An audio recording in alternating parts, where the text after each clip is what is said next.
Hi! This video covers how to execute and monitor workflows. Once your workflow is created, one way to execute the workflow is to click on the workflow to open it and click Execute from the top menu. In the Schedule Workflow Execution window, you have to assign the following properties. You have to select the deployment profile,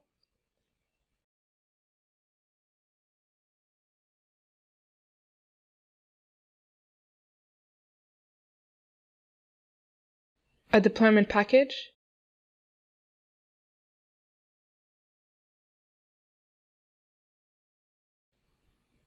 and select when you want the execution to start.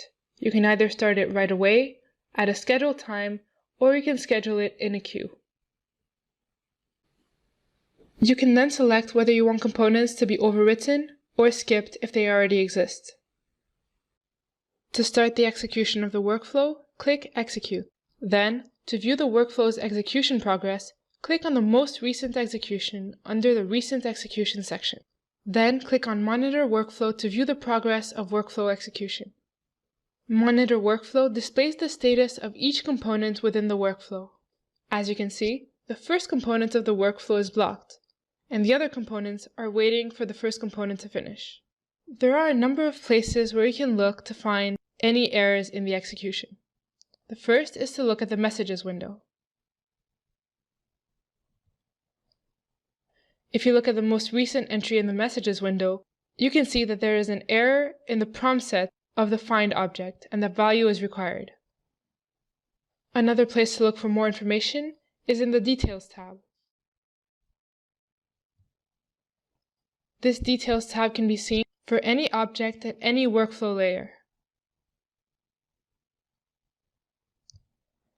If we double-click on the component that was blocked, we see the action that caused the error, and we can also see the details for that action.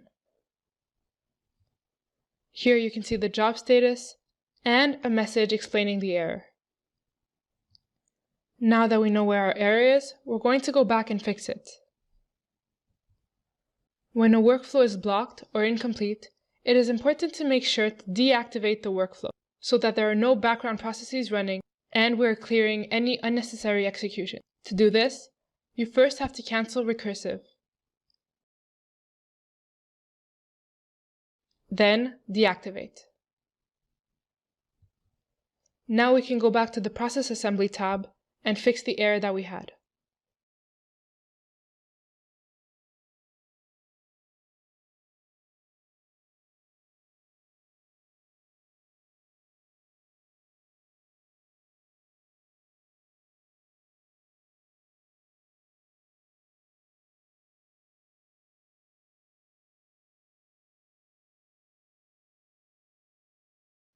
We can then re-execute the workflow using the same profile and the same package.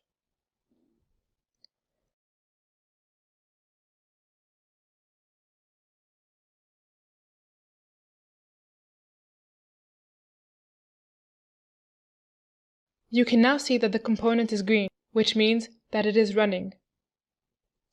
Then if you double-click on it, you can see that the first task has ended successfully while the second one is still running. The second and third component that are currently waiting for predecessor will execute sequentially once the first component has completed successfully. Reports can also help troubleshoot issues. These reports are generated when a workflow execution is completed. A separate set of reports are generated for each task. Right-click on the task that you want to view the reports of and click Open Reports. The report will open in a new window.